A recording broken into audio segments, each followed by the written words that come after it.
I'm Jacob Seelman. And I'm Tom Baker. You're listening to Speed77 Radio, powered by Race Chaser Online. We are your home for motorsports. Race fans, fasten your seatbelts. The fastest hour of news and interviews from around the world of motorsports is about to get started right now. Tonight, we've got open wheel news, NASCAR news, AMA Supercross news, and results, and much, much more. The fastest hour in motorsports is about to get started right now. It's Motorsports Madness, it's Speed77 Radio, and we're glad you are along for the ride.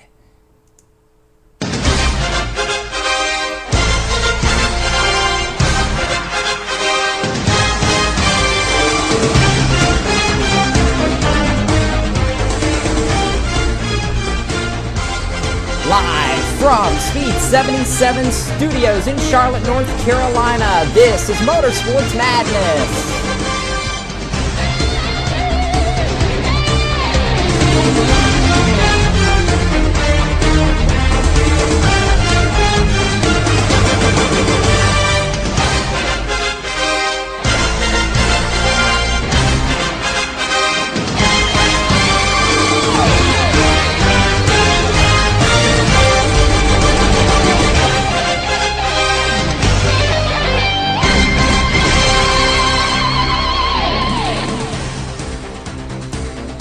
Good evening, race fans, and welcome to Speed77 Radio and Race Chaser Online. It's time for the fastest hour in motorsports. It's Motorsports Madness. Tonight, we're going to cover NASCAR action and look at the preview of Speed Weeks coming up here in just a couple weeks' time. We're going to take a look at some IndyCar and F1 news, courtesy of our resident wine and cheeser, Joel Sebastianelli. We'll talk some AMA Supercross, and we'll debut a new segment tonight where our wacky views get put head to head. It all starts right now on the Madness, and we're glad you're along for the ride. Hello everyone, and welcome again to Speed77 Radio, powered by Race Chaser Online. It's time for another edition of Motorsports Madness. I'm Jacob Seelman, alongside my colleague at the round table, Tom Baker. Unfortunately, James Pike not with us tonight. We're hoping he'll be back with us next Monday, but for now, Tom, we're back at the table and glad to have you alongside me here tonight for another hour of wacky news and views from around the world of motorsports. It's going to be a fun show, I think. Well, not all of the news and views is wacky, but we are. This is true. This is very true.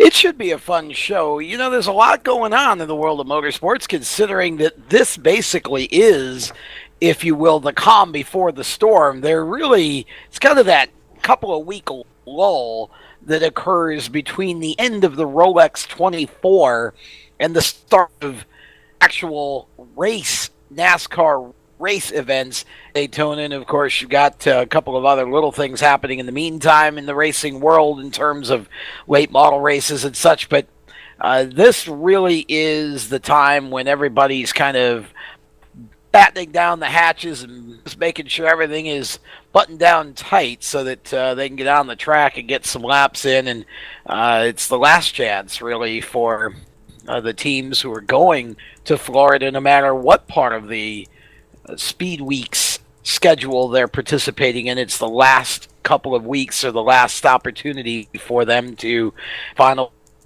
everything set to go. But still a lot going on in the racing world, and we're going to talk about most of it tonight as best we can. It should be a lot of fun. Let's get started. Yeah, let's get started, Tom, and certainly the biggest news that hit over the course of the last couple days, no doubt, was the announcement at the end of NASCAR Media Week for 2014 and the changes to the chase for the 2014 NASCAR Sprint Cup. A lot of turmoil, so to speak, and a lot of differences for 2014 compared to 2013 were unveiled by Brian France on Thursday afternoon. This is the first chance we've had to talk about it here on this network, as Brian France has debuted the new look chase for the Sprint Cup and the NASCAR Chase Grid, Tom. A ton of differences, and we're going to try to condense it down here over the next couple minutes. Yeah, this is really we had anticipated some major changes. I don't think we could have anticipated this. This is one of those situations where I think it's kind of polarizing. Fans either really like it or they really hate it. There aren't too many that are just kind of lukewarm. I don't really know what to think. But why don't, before we start giving our opinions on it, why don't you go ahead, Jacob, and run down the details, the changes in the chase for the Cup for this year? Yeah, let's take a look at this, because the biggest change that NASCAR announced is that, first off, we will expand the chase grid from 12 drivers, as it's been in past years, to 16 drivers for the 2014 season. Those drivers will make up the new look chase grid, as NASCAR is calling it. NASCAR will make winning a virtual requirement to make the chase for the championship. If you have won a race in the first 26 races and you're inside the top 30 in points and have attempted all the races, except in rare instances, of course, NASCAR's favorite little four-letter saying, you will qualify for the chase for the championship. If there's more than 16 winners, ties are broken first by the number of wins that you have, so the most wins gains you a berth. And then if there's less than 16 winners, you will fill the rest of the 16 slots by points for the non-winners. Non-winners who are the highest in the championship standings will gain those berths. So once you set the 16-driver field, that's when it gets really interesting. You'll divide the chase 10 races into 3, 3, 3, and 1. The first set of 3 races, Chicagoland, New Hampshire, and Dover, are going to be the Challenger round, where all 16 drivers will be eligible for the chase for the championship. If you win a race in the first 3, you automatically advance to round number 2. Any other spots in the second round, which will be made up of the 12 drivers out of those 16, will be filled by points based on the non-winners. So you eliminate 4 and go to races 4, 5, and 6 at Kansas, Charlotte, and Talladega, the contender round. You do it all over again. If one of those 12 drivers wins a race out of those next 3, they automatically advance. The rest of the 8 slots for round 3 will be filled by points for the non-winners. So you cut it down to 8 drivers for the eliminator round, which is races 7, 8, and 9 in the chase at Martinsville, Texas, and Phoenix. You do it all over again. Any winners from those 8 drivers will automatically advance to race number 10 to contend for the championship. The other slots will be filled by points. You have 4 drivers that make the cut from round 3 into the finale at Homestead, and it's going to be a 4-driver showdown, winner take all. I failed to mention that during every one of these segments, so to speak, in the chase for the championship, we reset the points. So we reset the points and give everybody a blank scorecard, so to speak. But you get to that championship round when we reset the points. Everybody's on an even playing field. There's no bonus points for laps led. It's all about who finishes ahead of the other in that championship finale. And out of those 4 drivers eligible, whoever finishes the highest will claim the NASCAR Sprint Cup Series championship for 2014. It's a lot to take in, but what NASCAR has done, I feel, Tom, has really provided a true sense of a playoff here now. It's not just reset the points and let them race for 10 races. It's a true playoff now, and you have got to run strong throughout these last 10 races if you want to be able to advance and have a shot when they get to Homestead, Miami.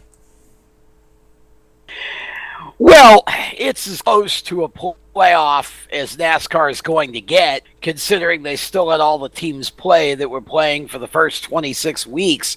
They're still on the racetrack racing. But yes, at least they've created something where teams are actually eliminated. There are a couple of things I like about this system and a couple of things that I don't like about it. The couple things that I like, the first one is the fact that we're going to reset the points totals after every round. I like that. And not only are they doing that for the for the cars that are still in the chase, the ones who are not eliminated, but they're also doing it for positions 5 through, or for all of the ones that are eliminated out of the 16. They keep resetting their totals as well. So not just the first 4 spots are going to be key here, but when we get to the last round, positions 5 through 16 may well still be in doubt as well because their points totals are all being reset. So I like the fact that it's really going to keep things interesting all the way through the top 16 as we get down to the wire. The other thing that I really like about it is the fact that it does place a lot of emphasis on winning. And reading some things on the internet lately, some columns, some social media type stuff that's speculating that this is actually going to have a trickle-down effect to pit stop strategy too, especially as we get later into the season and it gets down to crunch time and you want to get into the chase and so forth, and even through the chase, you're going to see a lot more risk being taken in terms of 2-tire stops, no tire stops, all of those sorts of things, because track position is going to be so important, especially later in the races. It's going to really create a scenario where you want to race for wins. So I think this is, in a lot of ways, I think this does go a ways towards solving some of the things that the fans haven't liked about the chase of the past. I just am still not sure they really need it, but since they're going to have it, this is as good as it is. This may be as good as you can get without also throwing in passing points, which is a whole other issue we can talk about later. How true it is, and we've actually discussed passing points here a couple times on the show in recent weeks. But Tom, looking at this for 2014, it certainly puts a whole different spin on not just the chase for the championship, but the entire season, because now you look at a season where the emphasis is back where it belongs, on each individual race and who goes to victory lane, and that's what so many of the fans have said they want to see. We want to pay attention to the guy who is in victory lane. We want to have a reason to pay attention to who wins every race. Yeah, the one thing that I don't know that this addresses really is that middle third or so of the race where people just tend to lose interest, and I'm still seeing a lot of the reaction from around the social media, people saying, look, at the end of the day, the races are still too long. It's just hard to sit and watch a 3-hour NASCAR race. There's just not enough excitement throughout the race. It's easy to fall asleep, or it's easy to walk away and come back and watch the last third, and maybe that's what NASCAR, maybe that's as good as it's going to get. I mean, that's just one of those situations where I don't think this really addressed that issue, but it certainly does. I think especially the last third of the race, I think you're going to see a lot more excitement and a lot more emphasis on going to the front. And I think that's a good thing. We had 15 or 17, something like that, winners in 36 races last year. So, you could have filled the chase basically with the number of different winners that we had just about. Just about. So it's going to be interesting, and we'll continue debating the chase here in just a few minutes. We're going to debut a new segment after the break, but let's talk a little bit of news as we get closer to Speed Weeks before we head to our first caution flag of the evening. And it starts out of the Turner Scott Motorsports stable for the NASCAR Nationwide Series. Announced earlier today that young upstart Dylan Kwasniewski is going to take the wheel of Turner Scott's number 31 machine in the NASCAR Nationwide Series full-time for 2014. Continuing the youth movement in NASCAR National Series competition, Tom, and now you've got 2 young guys who are in quality equipment, and all of a sudden it looks like you've got 2 young guys who could surprise a lot of people in 2014, looking at Chase Elliott as well in this mix.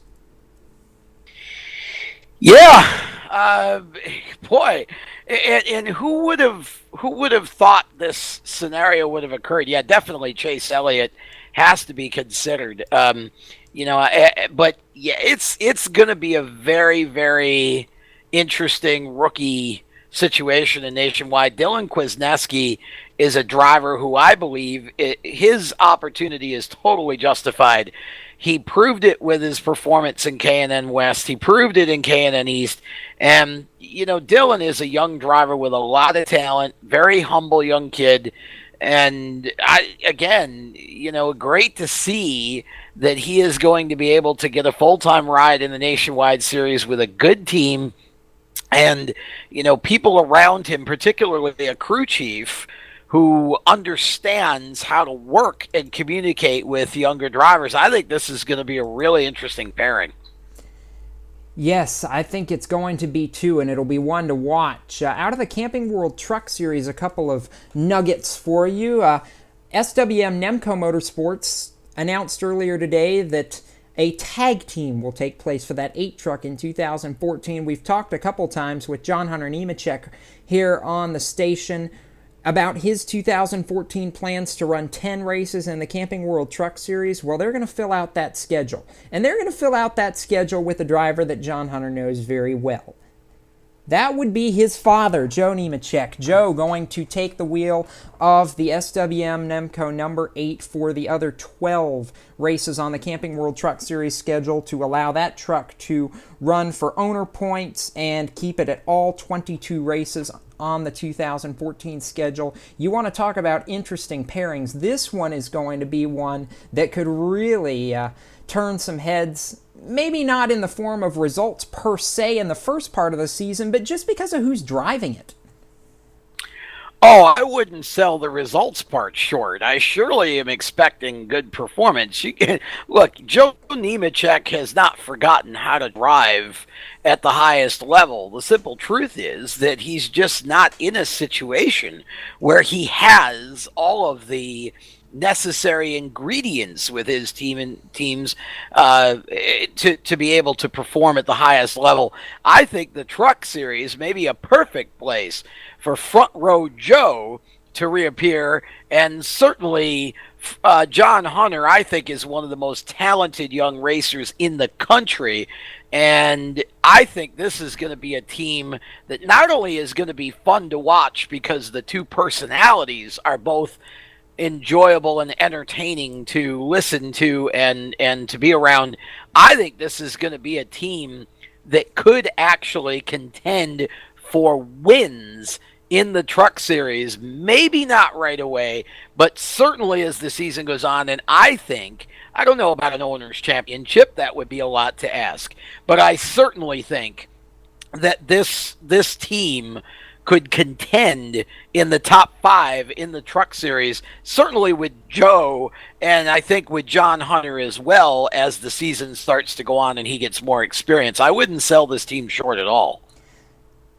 It's going to be interesting to watch, isn't it? So Joe Nemechek going to be behind the wheel at Daytona, a track where he's won in the Nationwide Series a couple of times over the years. And out of the Cup Garage, Tommy Baldwin Racing announcing today that they've hired Todd Parrott for the 2014 season, going to take over the number 36 team over there at TBR. They've not announced a driver yet, but you want to talk about an organization that seems little, but all of a sudden is hiring a lot of big names. Tommy Baldwin is making things happen, and I think we could see some big growth from this team in 2014. You've now got Bono Mannion, Todd Parrott, Michael Annett, with funding running for Rookie of the Year. They've still not announced the driver, as we said, but this organization all of a sudden looks to be on an upswing.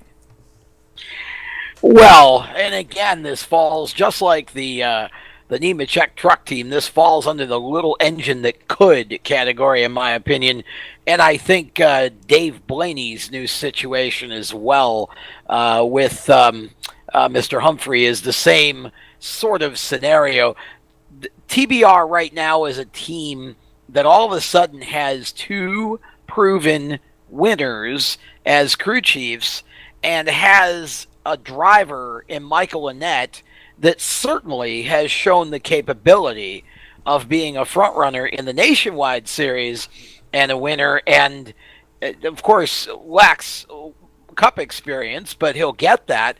And now the 36, you'd have to think that J.J. Yaley would be the at least at the top of a short list because he drove it last year, and there really aren't, Jacob. There aren't a ton of drivers out there right now.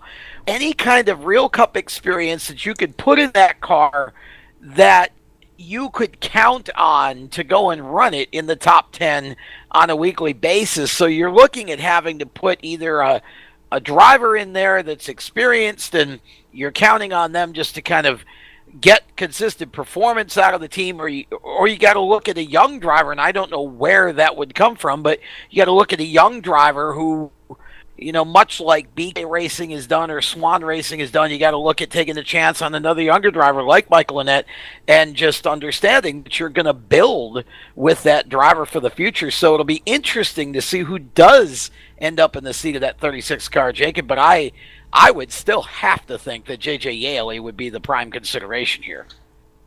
What's come across my newswire is that the top consideration right now appears to be Reed Sorensen for that ride, but we'll keep an eye on it here as we get closer to Daytona. Okay. That's another one of those drivers that's kind of hanging out there. Reed hasn't done all that much lately in terms of having any kind of a steady ride, but certainly has got plenty of Cup experience, and it would be an interesting second chance for him. I would love to see Stephen Lightcar personally. I think Stephen is a young driver that I don't think's ever really gotten a fair shot in a Cup ride for any length of time. And I know Stephen's been in that organization a bit in the past and actually had one or two good runs with that team. I think Stephen certainly is a driver who deserves an opportunity, and I wouldn't mind seeing that either. We'll have to wait and see. This will be interesting, and probably the last ride really that of any consequence full season wise. I'm pretty sure that this will be the last one that needs to be filled, won't it? That's what it looks like, so it'll be interesting to see how the chips fall. We're going to take a 60-second pause here on Motorsports Madness, and we'll be back right after this. You're listening to Speed77 Radio, powered by Race Chaser Online. We are your home for motorsports. The odds of a young girl being discovered by an industry insider while singing to herself pumping gas? 1 in 300 million. The odds of the daughter of a clergyman from Severn, Maryland spending 11 weeks at number 1 on the U.S. singles charts? 1 in 19 million. The odds of going on to win 6 Grammy Awards? 1 in 1.4 million.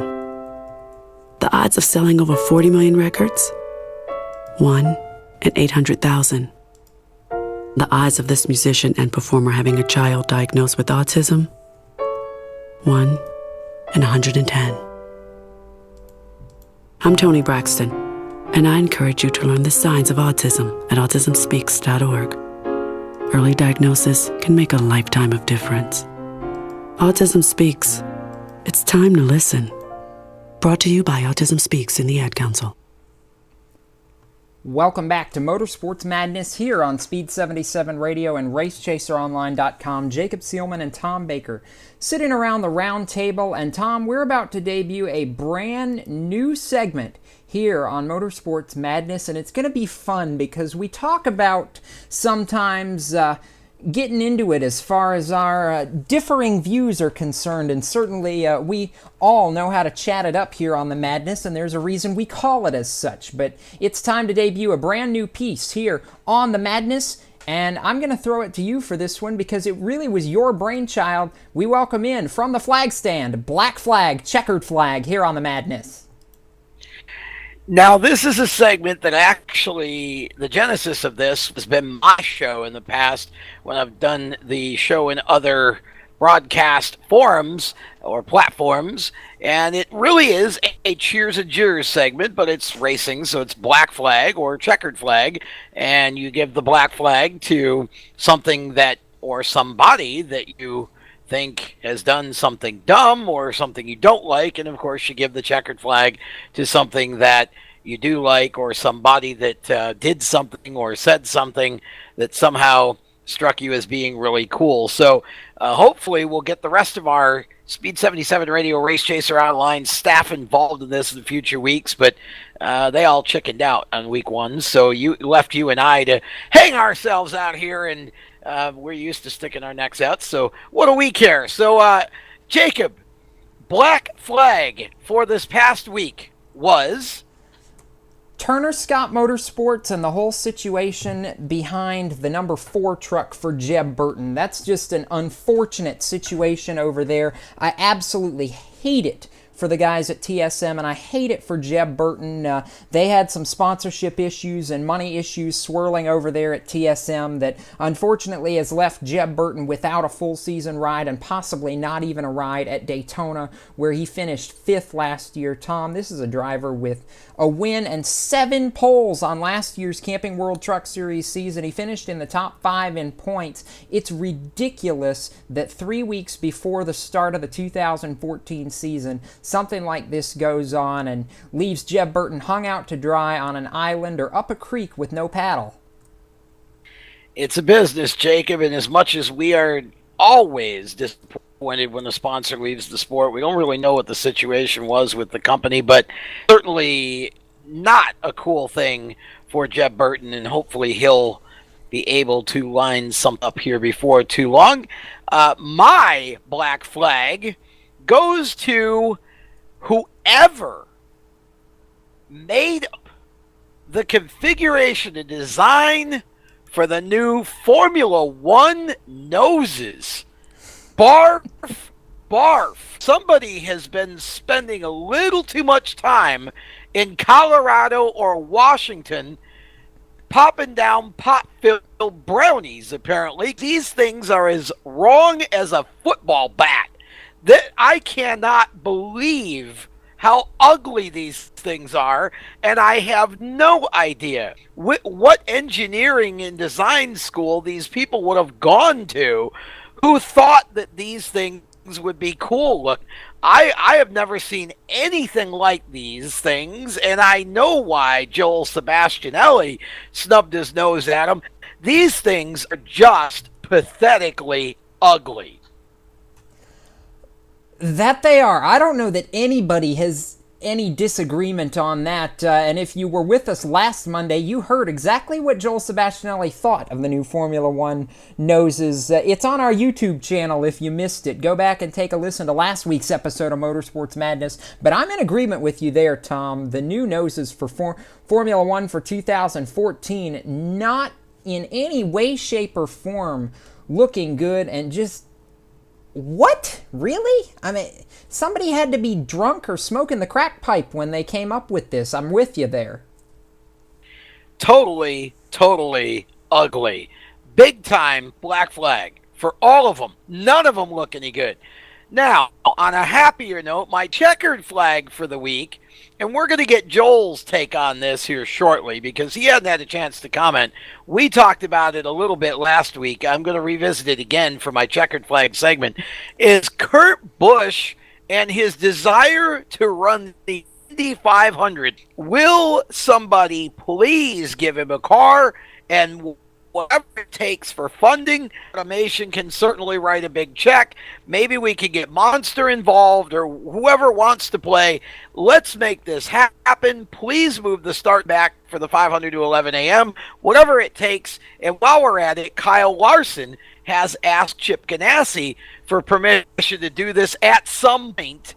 Let's make it now, for crying out loud. What the heck? I mean, you know, I love the idea of that cross-pollination again and people trying to do the double. I think it's something that would be great for Indy's ratings, and it would be a lot of fun for the NASCAR fans to enjoy this. I'd love to see what some of these guys could do in an Indy car with a little bit of time. So that's my checkered flag to Kurt Busch for his interest in stepping out of his comfort zone and going to do something that every race car driver, I don't care who you are, would love to do, and that is to qualify and race in the Indy 500. We'll get Joel's take on that in a little bit, but it's my checkered flag for the week. All right, and you know, I have to add to that list. You've got Kurt Busch, Kyle Larson, AJ Allmendinger ran the 500 a year ago. Of course, he's got the ride with JTG Daugherty, but he's already expressed interest in, if he can find a ride, he would love to do the double. You've got, I don't know if he would actually do it, but Tony Stewart, who has said for a long time the one great jewel that he has wanted to win and missed out on in his IndyCar career was the 500. We've seen Tony pull off the double before. There's a list of these guys. Hold on a second. It's not that I don't know if Tony liked it or not, but that Tony would need to like Weight Watchers or something to help him in that effort.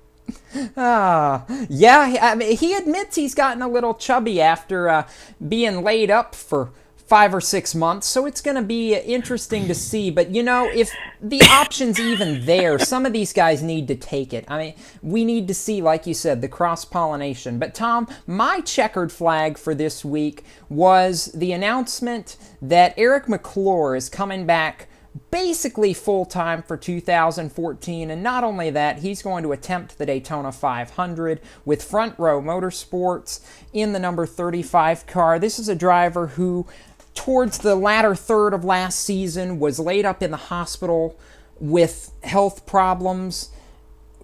Just an unbelievable comeback for Eric McClure after sitting out most of the end of the season. He's planning on running about 27 or 28 races. He's not said for sure if the 500 is going to be his only start in the Cup Series for 2014, but he said it's a dream he's always wanted to achieve, and he will now be able to make that start with Front Row Motorsports. We saw them pull off a miracle at Talladega last April. Don't know if they could do it again, but it's certainly a great story for that whole operation, bringing Eric McClure back to the top level of stock car racing for 14. Yeah, that's a great story, and that is certainly worthy of a checkered flag. Yeah, boy, would I love to see Eric be able to have a great run at Daytona, and just one of those miraculous top 5 finishes that are so possible at Daytona, and I'd love to see him be able to pull that off. Just so happy to see that he is able to be physically healthy enough and to be able to achieve that dream of running in the Daytona 500 and coming back for the 2014 season. It's going to be exciting to watch, and I know there's nobody happier to be back behind the wheel than Eric McClure. He's always said, this is what I wanted to do. I wanted to drive a race car, and he said it was one of the hardest things he had to do all of last season was to lay out of the car. So just great to see him back, and great to see his sponsors coming back with him to support him for the 500, Hefty and Reynolds Wrap. It's going to be fun to watch, and again, regardless of whether he wins the race or not, has one of those miracles, the story is just incredible. It sure is. So with that, we are going to get set to take our halfway caution flag here on Speed77 Radio and Motorsports Madness. Coming up in the show, Tom, we've got our resident wine and cheeser, Joel Sebastianelli, supposed to be joining us to talk some F1 and IndyCar news and notes. I know he's got a big update on Michael Schumacher coming up. And we've still got Kyle Souza on tap later here too, so we've only just gotten started. The cross flags are out, but when we come back, there's so much more on the madness. It's Motorsports Madness on Speed77 Radio and Race Chaser Online. Stay with us. We'll be back for the second half right after this. For 17 years, Stock Car Steel has been a leading materials supplier to the racing industry. We're proud they're a motorsports content partner here at Race Chaser Online. The biggest names in NASCAR trust Stock Car Steel for raw materials such as carbon steel, chrome moly, DOM, aluminum, plastics, and much more. You can't build a race car without the basic materials, and Stock Car Steel is the place to get them. Don't forget to also visit Stock Car Steel's sister company, SRI Supplies, for racing and industry. SRI is the place to go for all your shop supply needs. Nuts, bolts, rivets, tapes, adhesives, cutting tools, chemicals, body shop supplies, paint shop supplies, lubricants, and more. A well-stocked race shop is a winning race shop, and the path to winning begins with 3 letters, SRI. For more information, visit stockcarsteel.com or SRI-supplies.com. Check them both out on Facebook or call them toll-free at 1-888-752-7272, 1-888-752-7272.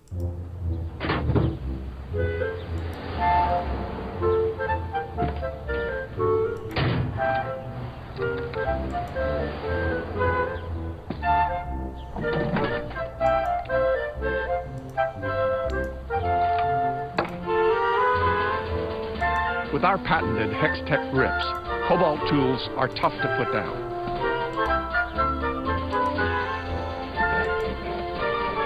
Try it now.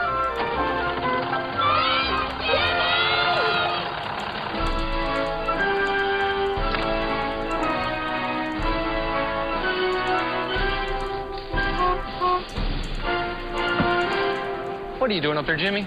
Welding, Chad? Get in the car. Pipe wrench.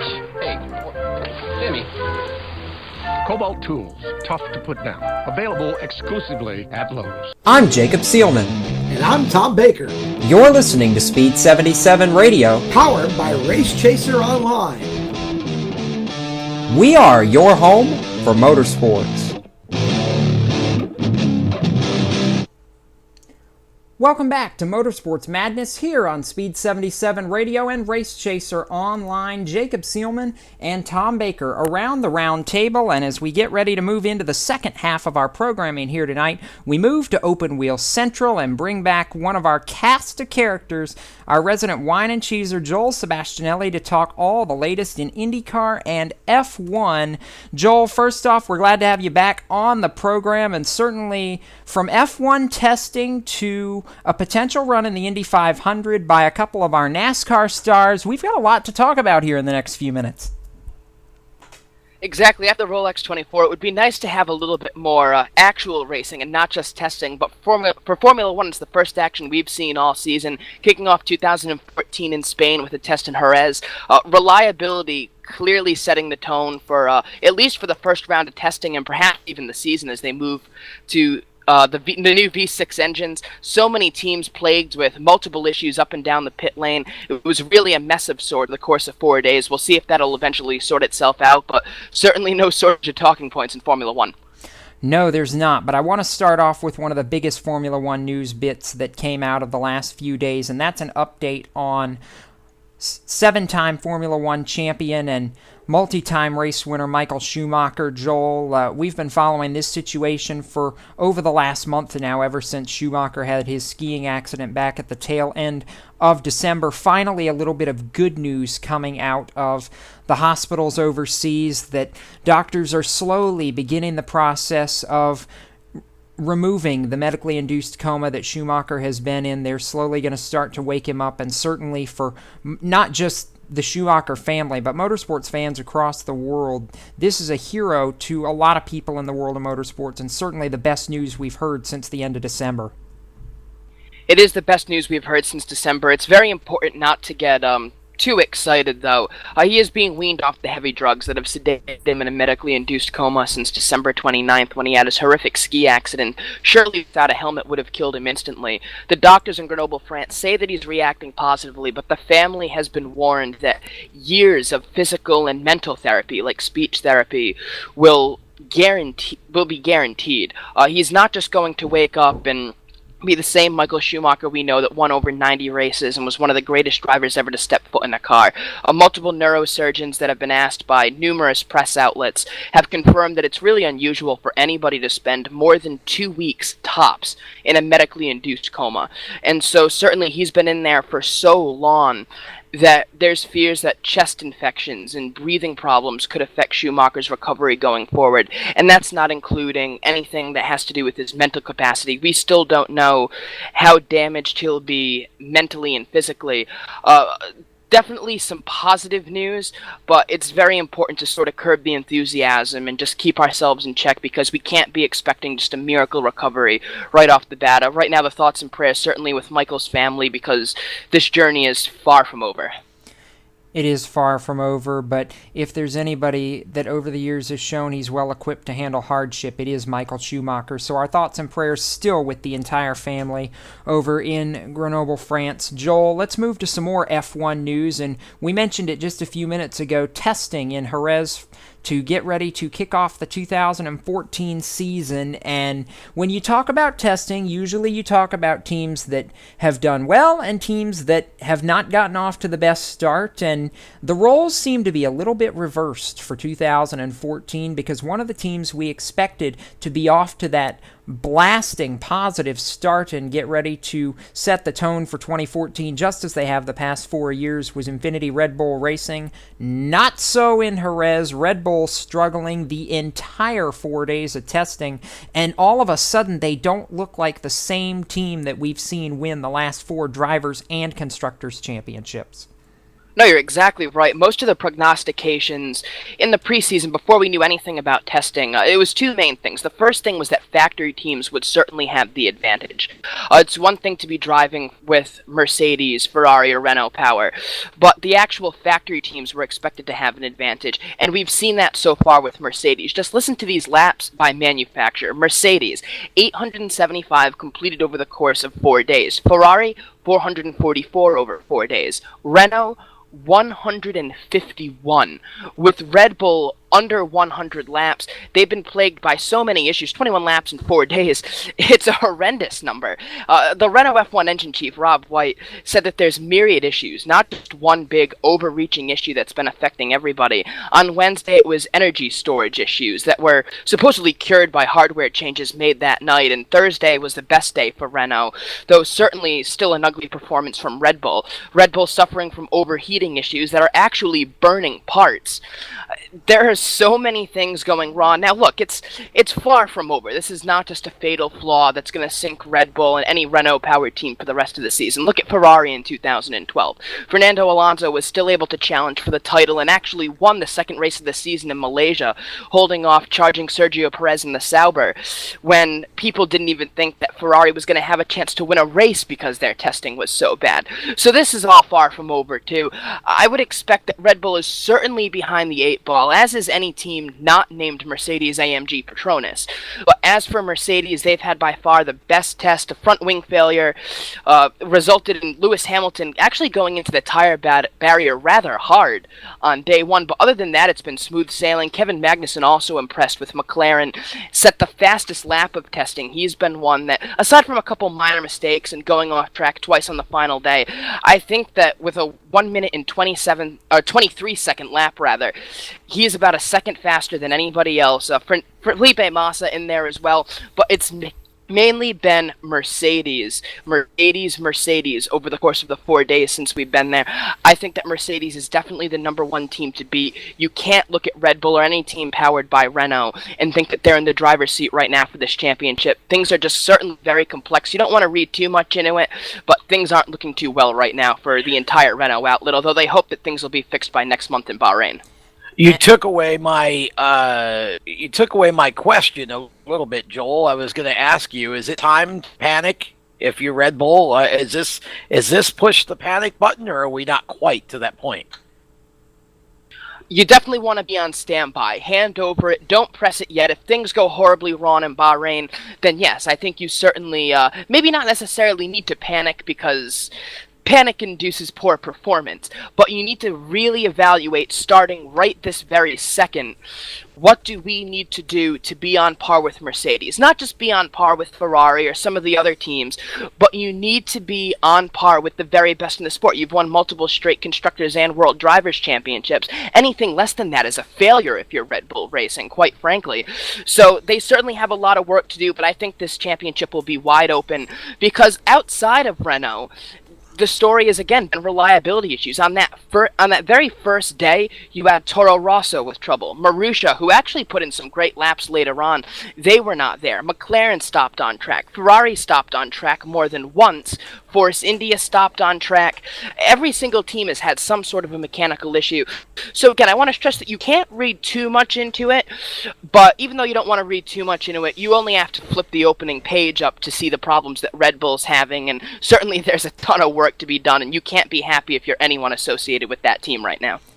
No, you can't, and it's going to be interesting to see how Red Bull combats the issues they've had by the time we get to Bahrain next month. I want to move to the IndyCar side of things, Joel, because you and I have opened the can on an interesting discussion, and actually Tom and I hit it in our Black Flag Checkered Flag segment just a little bit ago in the show, and that is the possibility of some NASCAR drivers competing in the Indianapolis 500 for 2014 and doing double duty once again. We've not seen it happen since the early 2000s, but Kurt Busch has expressed extreme interest to run the 500 and the 600 in 2014. He said he is working with both Andretti Autosport and has fielded an offer, has had conversation with Chip Ganassi regarding a ride at the 500. Joel, you want to talk about drivers to boost the profile of the 500 and, if nothing else, make it darn exciting for the race fans? Kurt Busch is a guy who you never can quite expect exactly what you're going to get out of him. So the fact that he is looking at running Indianapolis this year all of a sudden makes this field not only high profile, but it certainly makes it interesting to watch here come race day if he could qualify in.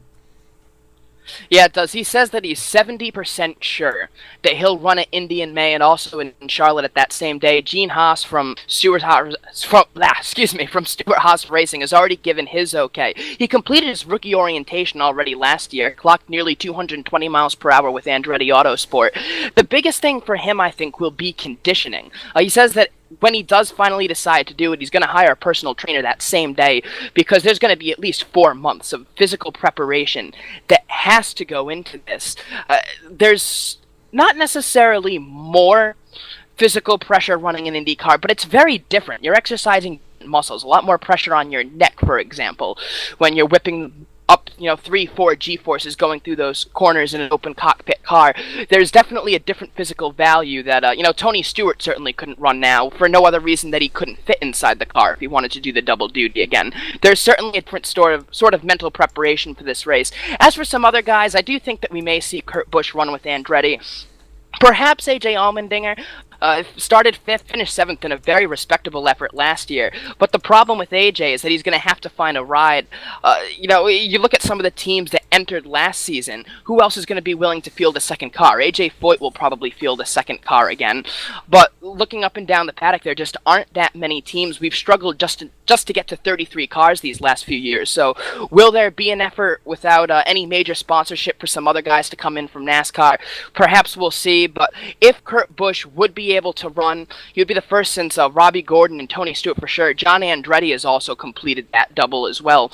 The three of them, I believe the three only drivers who have ever actually managed to do that. So to see Kurt Busch do it would be great. Robbie Gordon actually almost won the Indianapolis 500 back in 1999 before Kenny Breck, after Gordon's car ran out of fuel coming to the white flag, Breck surpassed him and won that race. So it would be great to see a NASCAR guy in there. Do I think that Kurt Busch is going to win the race? No, certainly doesn't have the open pedigree that A.J. Allmendinger did if he had a chance to drive again. But it will definitely be great. Glue a few more eyeballs to the television, maybe even stick some butts in some seats in Indianapolis. Tony Stewart, Joel, what on earth makes you think Tony Stewart would fit in the car? That would be like trying to marshmallow into a piggy bank. Yeah. Certainly. Marshmallow fits Tony Stewart's personality pretty bit well, too, and just his body size in general. There's definitely a mental strain. Even Rubens Barrichello, coming from Formula One to IndyCar for one season with KB Racing, remarked on, even though Formula One is physically grueling, oval racing tests muscles that he's never had tested before. So you can't underestimate just the physical challenge. Never mind the fact that you're hurtling into corners going 225 miles per hour in something that you don't have a lot of experience with. Yeah, it certainly. Well, it would be interesting. Tony might need more than a personal trainer. He might actually need Richard Simmons and to dig up Jack Lane if he's going to try to do this. But you know what? If he ever could get back into playing shape, so to speak, that would be an awful lot of fun to watch. I mean, what the heck? Let's just throw Danik in the mix too. We'll get 3 out of the 4 there. I'm not sure Harvick is really keen on the whole IndyCar idea, but who knows? Maybe Gene Haas could go buy a team, like a fleet. We'll just run 4 cars out of Stewart Haas, and they'll all go over and play. I don't think Gene Haas really needs to be setting his sights on anything else financially. He's already looked into starting a Formula One team and putting in the application for that. As they always say in racing, though, if you want to make $2 million in racing, the only way to do it is to start with 3. So it's kind of like going on a boat. It's just money down the drain. I don't really think he needs an IndyCar Series team either. But if he wants to field a team at Indianapolis, go for it. It would be great. And why not? I don't know what the NASCAR schedule looks like, but let's have some of these guys run the inaugural Grand Prix of Indianapolis, too. Set those guys in there and really get people focused on the month of May as it should be. Kyle Larson, I wouldn't rule him out as a possibility either. The 21-year-old actually asked Chip Ganassi if he could ride in an Indianapolis 500 one day with Chip Ganassi, and Chip says there's no timetable on it. I don't think it's necessarily going to happen this year, but hey, maybe if Kurt Busch comes over, Ganassi will see an opportunity to give a little more press to one of his NASCAR guys, too. 1,100 miles in one day would certainly be spectacular. A throwback to about a decade ago when drivers used to try this a little bit more often. I think it's absolutely great for the IndyCar Series, especially when you look at a guy like Kyle Larson, driving in USAC for so many years. That's where he came up, in Silver Crown sprint cars.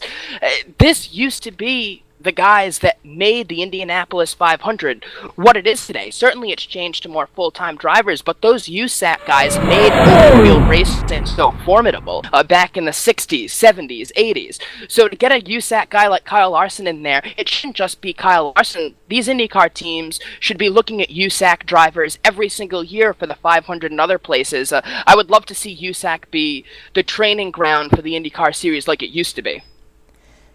And it's going to be interesting to see if it ever can get back to the way it used to be. Joel, as always, appreciate you coming on here and bringing your analysis every week from the IndyCar and F1 worlds. And look at this, the Grand Prix of Australia, just about a month away now. It'll be here before we know it. Certainly a lot of time to fill in with them, but I'm excited for the new season. And for you NASCAR guys, you got the Daytona 500 coming up too, so plenty of racing to get our fix in before March. There is that, and Joel, as always, appreciate you coming on, and we'll look forward to seeing you on here the next time on The Madness. Tom, hopefully we can drag him into a black flag, checkered flag segment at some point. It certainly would be fun to get Joel's take, because I think he might go the same direction you went with your black flag here with the F1 noses. Yeah, that was my, yeah, I think Joel did that with me once or twice last year on the ESPN Charlotte show, the Cheers and Jeers segment, which we just retitled as a racing theme, Black Flag and Checkered Flag. And yeah, that was my black flag today, Joel. Catch the opening part of the show was the F1 noses. My gosh, those things are ugly. And with that, we're going to head to commercial and another caution flag on tonight's edition of Motorsports Madness. When we come back, we're going to talk Northeast Modified news. We've got Kyle Souza in the house to talk Northeastern Motorsports. It's coming up after the break. You're listening to Speed77 Radio and Race Chaser Online. We are your home for motorsports. Stay with us. For every turn, a twist. For every start, an untimely finish. For every win, someone who loses it. For every number, a nation. For every celebration, a brawl. For every split second, years of work. For every heaven, a hell. For every good old boy, a good old girl. For every curse, a prayer. For every ounce of order, a jug of chaos. For every twist, there's a turn. I'm Jacob Seelman. And I'm Tom Baker. You're listening to Speed77 Radio, Powered by Race Chaser Online. We are your home for motorsports.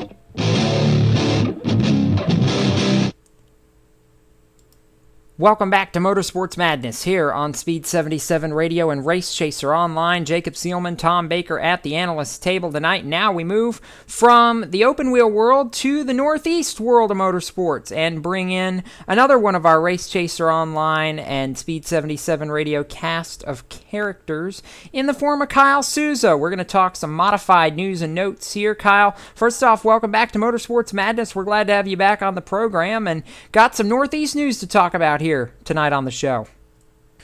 Yeah, this is still a little bit different. I keep thinking it's Tuesday night, but we're on the Monday night shift now.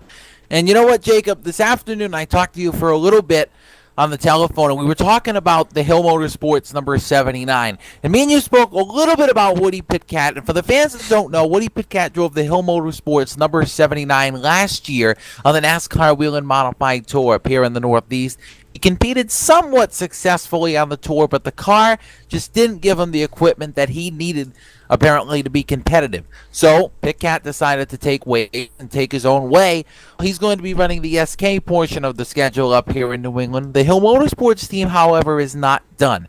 And it came out this past week that they will be taking the trip to Daytona, even though some thought they weren't going to be taking that trip. They decided they are going to be down to the battle at the beach of the Daytona International Speedway, now just a week, maybe a little bit over a week away. It's coming very fast. Tom, I know the 79's been fast in the past. They're going down there to Daytona with right now a driver that has not been named. What do you think they're going to be able to do, especially with that format? Rumor has it that it may change a little bit the way the track is set up, but nobody really knows at this point what to expect down there at the Battle at the Beach. I don't know. I to be honest with you, I was not a huge fan of last year's presentation, so I hope this year's is a whole lot better. I'm not thrilled about the temporary track. I'd rather they do the whole thing in New Smyrna or something like that. I hope it's better than last year's was. I know last year's was the first. It was exciting. There wasn't any room to pass. It was just not my cup of tea. So I hope they do a better job this year with it, and I hope they've made the track better. I don't really know what to make. I thought the Modifieds probably put on the best show of everybody last year, and that 79 car is a car that's capable of running in the front, so it'll be interesting to see what goes on there. Yeah, and I think the first thing we need to know is who's going to be behind the wheel, because that's obviously going to go a long way on who's going to be, if they're going to be competitive down there at the Battle at the Beach. And I have to agree with you, Tom. That race last year, it was more of a trial session for, I think, NASCAR, just creating the track to see what they could do on the back straightaway. And it wasn't that it was a bad show, and especially not the modified portion, but as you get into the stock car portion, such as the K&N race, there was a lot of caution flags in those events, and that's not what we want to see, especially on that big a stage. Even though the ticket prices for the event weren't high, you could get in the garage area for pretty easily compared to the Sprint Cup and Nationwide events. You could walk right in the garage area for a fee, like going to your short track to watch a modified race. It was a good concept and a good idea that just did not come out 100% right last year.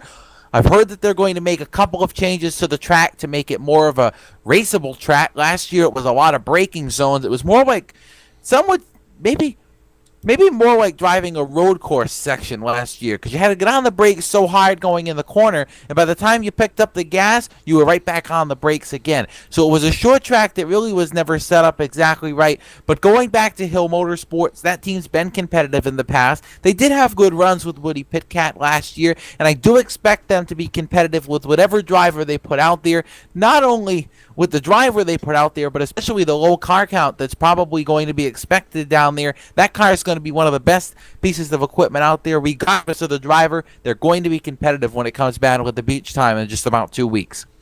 It's going to be interesting, Kyle, but I think one of the big stories that you and I have talked about over the last couple days is one of the cars that is not going to be in the modified ranks, and not just when we come south for Daytona here in about a week or so, but for the entire season, and that's the Bowler number 3, Old Blue as it's affectionately known. From all reports and people that you and I have talked to, Old Blue not going to be back on the tour in 2014, and that's a heartbreaker for so many modified fans across the Northeast. Yeah, it's very unfortunate. the tour has really, and me and Tom, and with Jacob, you as well, we've spoken about it before here on the station. It just seems like the tour is getting too expensive, and that may be the case. It hasn't fully come out yet, but I've heard a lot of rumbles that could be the case. Financial issues for Bowler and car number 3. Old Blue's been on the tour for a long, long time. Eric Beers drove that car for a while. Teddy Christopher's jumped in it. Keith Rocco was in it a couple of years ago before he had his wrist injury. And it just seems like that car is starting to fail wheel and tour-wise. That does not mean that the number 3 is going away. Rumor has it that they're going to be competing full-time with the Valenti Modified Racing Series, if not at a full-time capacity, at least most of the races. They're going to be bringing that car to some outside shows as well. Maybe races on the ROC, the Race of Champions Tour, races such as the TriStar Open Series, the 3-race series, the USA, Star Speedway, and the Seacock Speedway. That car is going to be in modified competition at some capacity in the New England area, but unfortunately, it just seems like that car will not be at the NASCAR Wheel and Modified Tour races. If it does make an appearance, Tom, I wouldn't be surprised if we're not going to see that car on a weekly basis with the Tour. I would not be surprised at all if that car showed up at the New Hampshire Motor Speedway for the either the July or the September race, or even if they decided they wanted to take the trip south to Tennessee to the Bristol Motor Speedway. If we're going to see car number 3 in the Wheel and Modified Tour in 2014, it's got to be at some capacity for a big money race, because the funding is just not there for them right now. Well, it would be interesting to see who drives it at that point, Kyle, because, of course, a lot of these guys already have rides put together, but could we see, a Mike Stefanik or a Teddy Christopher jump in it for an occasional run? Who knows? TC.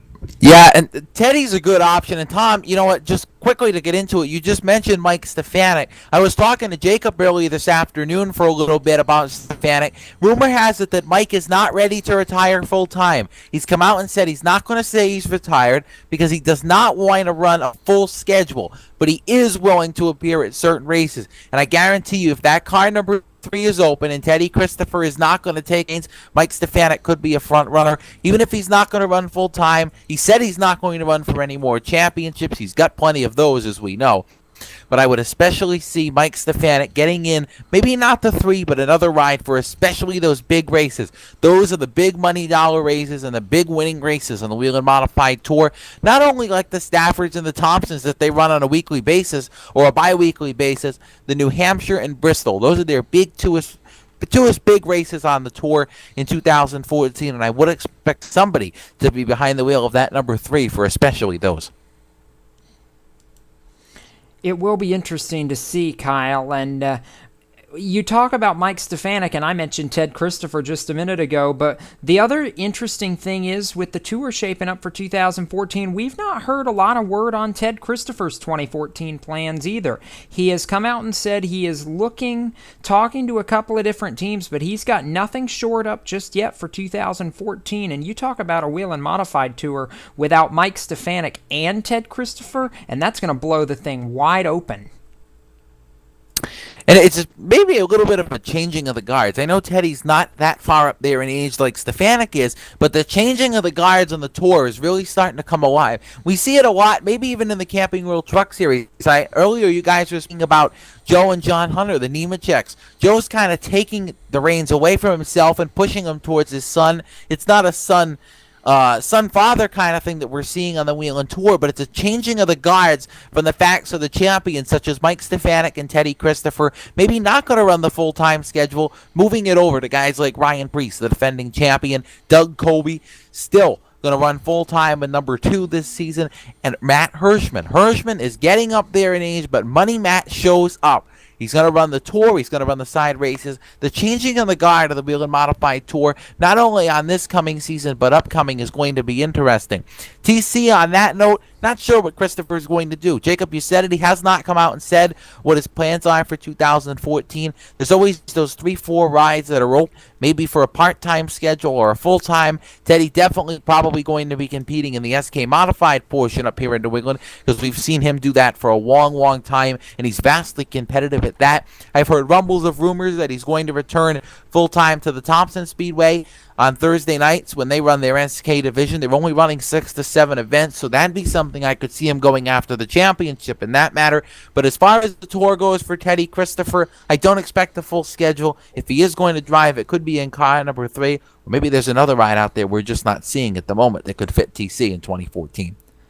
We'll see what happens, Kyle. And you mentioned Matt Hirschman, and you and I got a chance to sit down and talk with him earlier this evening. That's going to be one of the headliners for Thursday night when Kyle Souza and I take the microphones for the Stock Car Steel SRI Motorsports show Thursday night at 7 p.m. Eastern. Boy, we've got an all-star lineup lined up in the form of Ben Rhodes from the K&M Pro Series East. We got James Bickford from the K&M Pro Series West. You might recognize that name as a relation to 4-time Sprint Cup Series champion Jeff Gordon. We've got the aforementioned Matt Hirschman, and we're also going to have Joe Ryan Osborne, who's running the NASCAR Whelen Southern Modified Tour full-time for Rookie of the Year honors in 2014. It's going to be an action-packed show. Tom, I wish that you could be here to partake in it with Kyle and I, but you're going to be off on other assignment for RaceChaserOnline.com, but we'll handle the reins here and look forward to having you back here next Monday for Motorsports Madness.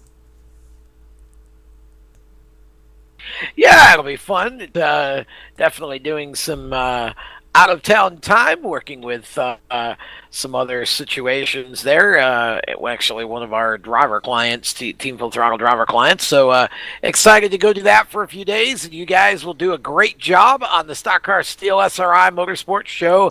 Big show planned on Thursday night, and man, going to be awesome. So I look forward to being back on Monday night with everybody. Yeah, I can't wait for Thursday night, Jacob. Ladies and gentlemen, we had a great sit-down with Matt Hirschman earlier this evening. Matt is one of the top guys heading into the 2014 chase for the Whelen Modified Tour Championship and the side open shows. Matt's going to give us a little bit of insight on what he's looking for in 2014, what he expects, and how this ride came about. Tune in Thursday night for the Stock Car Steel SRI Motorsports Report. Me and Jacob are going to have a good time. Tom, we're going to miss you, but we'll look forward to having you back next week. Thanks, bud. And Tom, stay right there. You and I are going to go into just a little bit of overtime. We've got one or two more things to talk about, but we're going to slip in another 30-second break. And when we come back, we'll close the show. It's a green-white checker segment on Motorsports Madness, and it's coming up next. Stay with us. You're listening to Speed77 Radio and Race Chaser Online. We are your home for motorsports.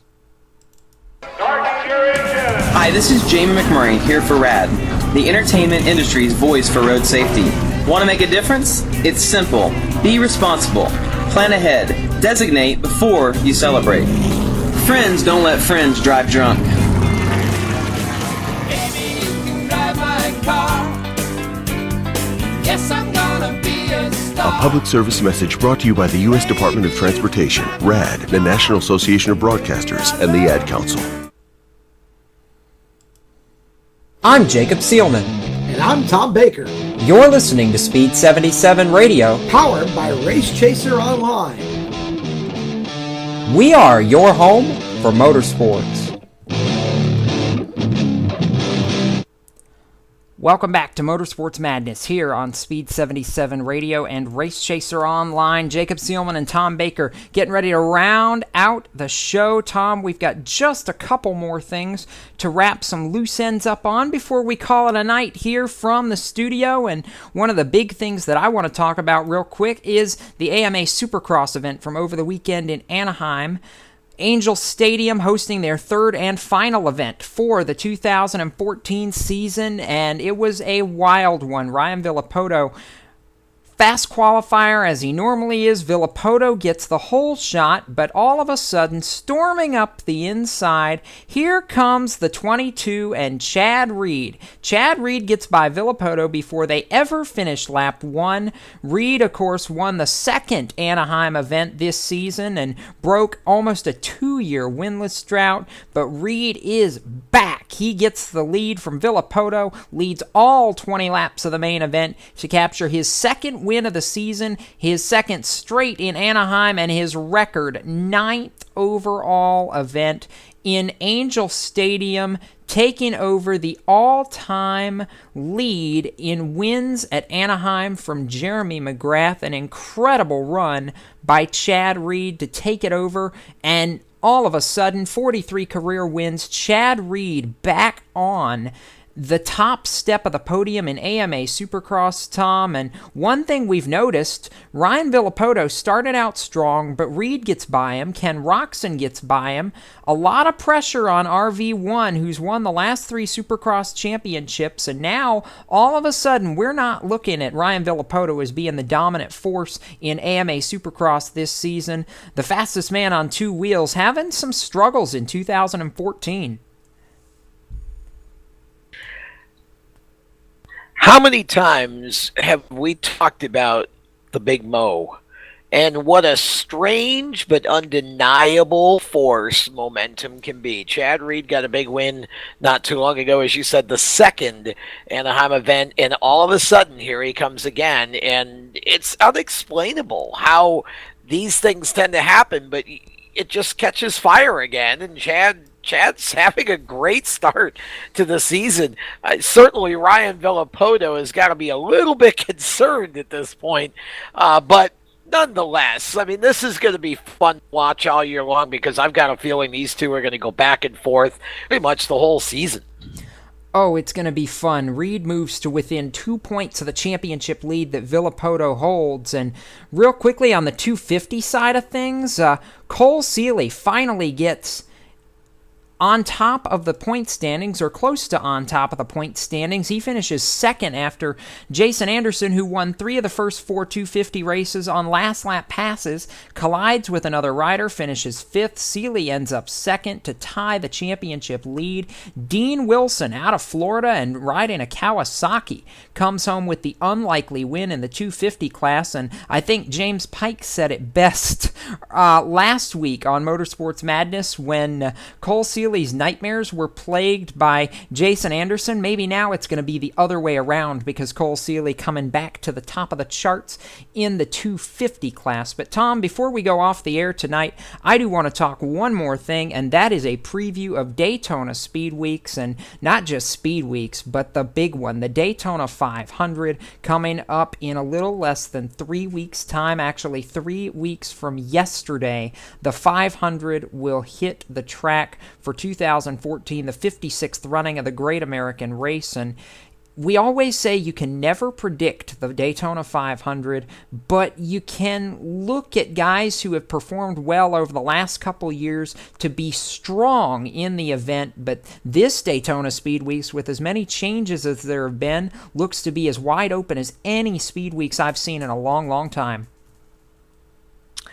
Well, of course, if you're going to talk Sprint Cup, I mean, I just think that, I'll tell you the guy that I'm really watching, and, you know, we poked a little fun at his expense earlier, keeping in mind that round is nonetheless a shape, the shape of a ball. Tony Stewart is the guy that I'm watching, because there is going to be no driver in the Sprint Cup garage area hungrier to get back in a race car and get to the front of the field, get out there and mix it up, than Smoke. He's been out of the car for months now. He's had to watch as other people drove his car, and granted, I mean, he loves going and being a part of the sprint car team, doing the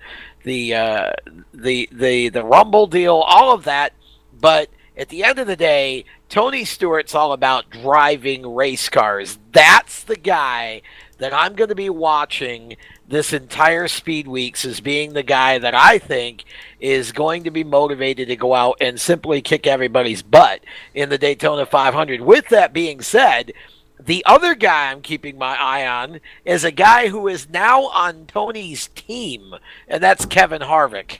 Kevin Harvick is another one of those drivers that, you know what, I just think he is going to really thrive in this environment, at least for a while. But I think he's going to be really fast out of the box. That whole SHR team is going to be really, really fun to watch at Daytona, including Danica Patrick, who, as we know, always runs well at Daytona and had a good run last year in the car, in the Cups, in the 500. I think Danica has a chance to finish in the top 10 without a doubt, if not top 5, and all of the other 3 Stewart Haas racing cars should be very tough. I think this is really, the whole Hendrick SHR situation to me takes on a completely different level now with that driver lineup that Tony's assembled. Yeah, it does. And you mentioned Tony Stewart. Let's look at some numbers. Stewart with 5 career wins on restrictor plate tracks. Overall, he is 6th all-time as far as average finish goes of active drivers on restrictor plate racetracks. He's got 4 wins at Daytona in the Cup Series. Add in a win at Talladega. Stewart is one of the best. His teammate Kevin Harvick actually a little bit better. About a 16th place average finish overall on restrictor plate tracks, but just a hair better than Stewart's 16.3. So you talk about 2 of the best plate racers of the modern era in Kevin Harvick and Tony Stewart being on the same team. If they share any tricks of the trade, it's going to be interesting. But as far as drivers who have run 5 races or more in their career at plate tracks, a surprising name, actually the best average finish of all of them. In active drivers, Ricky Stenhouse, an 11.8 average finish in 5 career restrictor plate starts. He's finished in the top 5. He's never had a DNF in any of his plate races. And Stenhouse, you know, if he gets a good run late in the race, could be a dark horse. You mentioned Danica Patrick. She's not had a lot of good to show for how well she's run on the plate track, except for, of course, the top 10 in last year's Daytona 500, Tom. But, you know, as you say, we look at the numbers. You really can't put as much stock in the numbers when it gets down to race time, because everybody's a little bit crazy when you put $1 million+ out in front of them and say, go win the Harley J. Earl Trophy. But I look at guys like Jimmy Johnson. David Reagan has a great track record at restrictor plate tracks. Of course, Johnson, the defending winner of the Daytona 500. There's just so many different storylines that you really, in the end, as we said, can't predict it. But it's fun to look at who might be good, and you can never discount the second winningest restrictor plate driver in history, Jeff Gordon, either. 12 wins on plate tracks, including 6 at Daytona, and he'll be looking for his 4th Daytona 500 championship. That one's going to be a fun one to watch, especially since he just unveiled that brand new paint scheme for 2014 designed by Sam Bass, and it is a slick hot rod for 2014.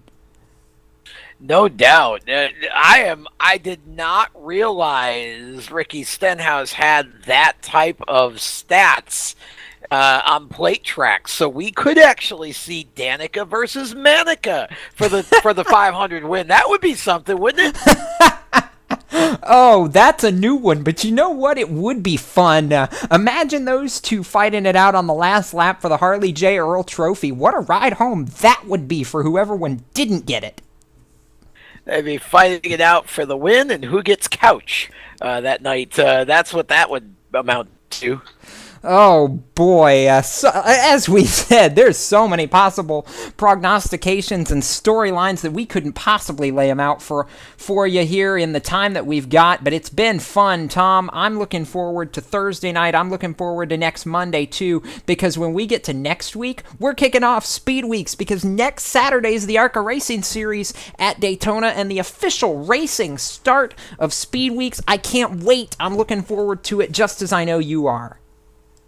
Oh yeah, it's going to be amazing. I mean, it's just great. You know, we talk about the groundhog here in the eastern part of the country, old Puxatawny Phil, who is about like 962 years old now and professes to predict the weather. I don't think he can see or hear, so I'm not sure how that works, but apparently it amounts to if he sees his shadow, then he dives back in the hole for 6 more weeks and Mother Nature keeps blowing winter, and if he doesn't see his shadow, then it's an early spring. The thing is, I'm 46 years old. I come from central New York State. I don't ever remember an early spring in my 46-year history, so I don't pay attention to the groundhog. If you tune to Race Chaser Online tomorrow, you're going to find out what really determines whether we're going to have an early spring in the Tom Time blog coming up tomorrow on Race Chaser Online, so be sure not to miss that. Oh boy, it's gonna be wild, and it's gonna be crazy, and as always, it's gonna be wacky. And that's gonna do it for Motorsports Madness here tonight. We'll be back 1 week from tonight for a pre-Speed Weeks edition of the Madness at 7 p.m. Eastern live on Speed77 Radio and Race Chaser Online. And don't forget, Kyle Souza and I will be on the air on Thursday night at 7 p.m. Eastern for the Stock Car Steel SRI Motorsports Show. Once again, a loaded lineup of 4 driver interviews and all the pavement late model and modified news you can handle. But for now, for Tom Baker, Joel Sebastianelli, Kyle Souza, DJ Everett, my co-host Tom Baker, the absent James Pike tonight. Pikester, we hope you are getting well there at home. I'm Jacob Seelman saying keep it off the wall, race fans, until we meet again, and we'll see you at the racetrack, folks. So long, have a great racing evening.